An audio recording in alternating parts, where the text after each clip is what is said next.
That's that again. Just slide under there. You'll be all right.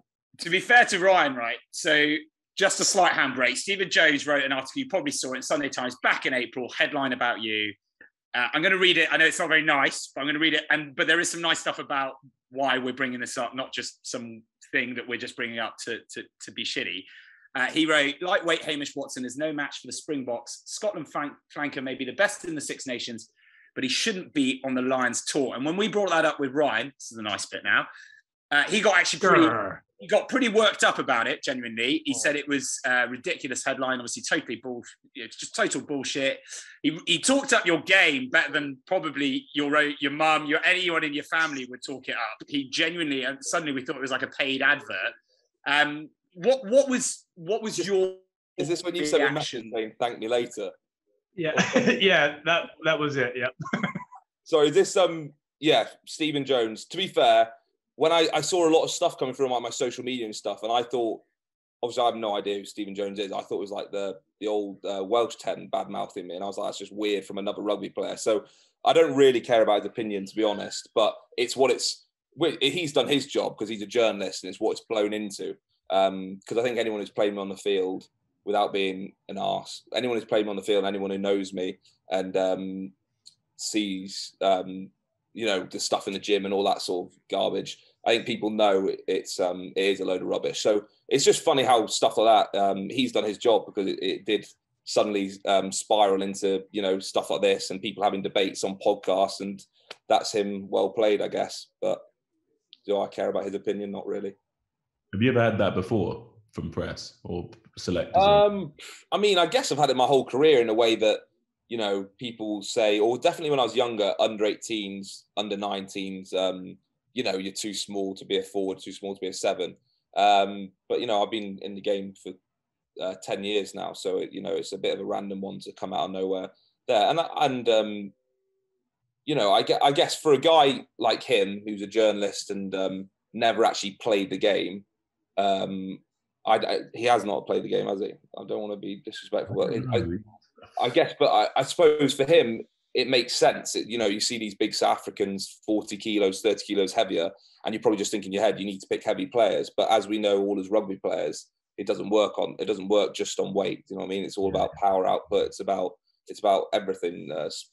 So I think for him to say that is probably a bit narrow-minded, but that's the way some people view the game. And don't get me wrong, there is a lot of physics involved in rugby as well. If you've got 20 kilos on someone and they're the same strength as you, they're going to. But it's not. It's it's a lot of different factors. So yeah, I can see. I can see if you're just going for that guy's heavier than that guy, what he says makes sense. If you're just going purely on weight. Hamish, really, really appreciate your time. Thank you for jumping on and for giving us some wonderful insights on the Lions tour. Yeah, best of luck and thanks a lot for jumping on. Cheers, guys. Thanks for having me on. Cheers, Mesh. Speak to you soon, mate. Very nice to You can ring me anytime, Wills. Yeah, baby. Cheers, mate.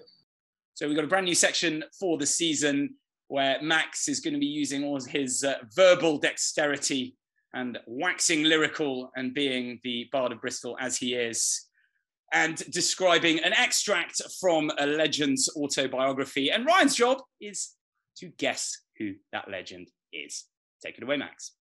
We ended up at a dodgy South African nightclub. I still don't know how we settled on that particular place, but somehow half the World Cup squads were there, blowing off steam after the tournament.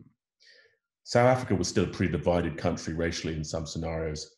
I remember being vaguely conscious that certain parts of the crowd might have been disturbed by the Polynesians in our midst. Out of the blue, a voice boomed out over the club's sound system. Could all the New Zealanders please leave the premises immediately? Probably more Dutch, though. Shocked at what was unfolding, Luke McAllister and I fled the venue and the pending violence. We didn't know it yet, but that one random, somewhat selfish decision might have ended up saving lives. As soon as we left, things exploded. Players started brawling with the bouncers, but what sent the whole scene over the edge was when the reinforcements arrived not long after. That included several fans arriving and big security types piled out. It became a scene of extreme violence, and guys from both sides were getting seriously beaten up. The whole thing had a level of violence way beyond the average pub brawl. Sam Tui Tupo laid a couple of guys out before being overrun, even he. Then gunshots rang out. The gunfire saw members of the New Zealand under-21 team seek the refuge of their team vans. Sam, I shouldn't laugh, sorry, this actually happened. Sam had been pistol whipped. Jason Shoebark had copped a hell of a beating. As the vans tried to leave, the windows were smashed in. Guys were jumping fences, just running for their lives. We headed back to the hotel, scared out of our minds, still not sure what had happened. When we arrived, it was just carnage. There were guys with blood everywhere, guys missing teeth, broken noses, black eyes. It was horrifying. Everyone was terrified, scared for their lives. I still don't know if the guns were being shot at people or whether security guards were just shooting them in the air to put the shit up people. It doesn't really matter. The fact that they had guns and were pistol whipping guys and pointing them at us made the situation by far the most serious and intense I'd encountered at any point in my playing career. I returned to South Africa in 2003 with the Crusaders during that year's Super 12 and was robbed during a night out in Cape Town. Out of nowhere, 2 guys came up, grabbed me, pinned me up against the wall. One of them demanded my phone, but I was a bit drunk and cocky. It's all right, I replied. Get your gun out and shoot him. I get your gun out and shoot him, I heard. My blood ran cold. I handed him the phone, put my head down and walked off as quickly as I could, my pulse racing. Entirely sobered up. I hate this country so much, I said at the time, and I meant it. It was a long while before I warmed to South Africa again. Now it's one of my favorite countries in the world. Yes, the player, right? Oh my God. Right, hold on. Right, he doesn't like South Africa.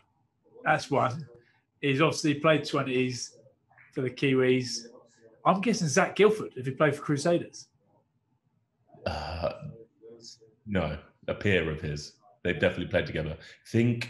Dan Carter. Yeah, there it is. Boom. Oh, there you are. Oh, don't know why. I didn't think Dan Carter. I'm thinking Zach Guilford, I don't even think has a book, but I was going Dan Carter and I thought, no, maybe this is Zach Guilford coming out here. But there you are, Dan Carter. Bloody hell. What about that? All it needed was Max going, think, and then you went, Dan Carter. Yeah.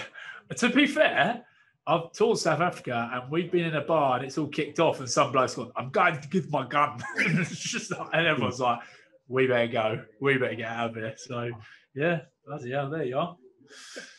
Brilliant, brilliantly read. We'll have more stories read from Max and Ryan trying to guess them.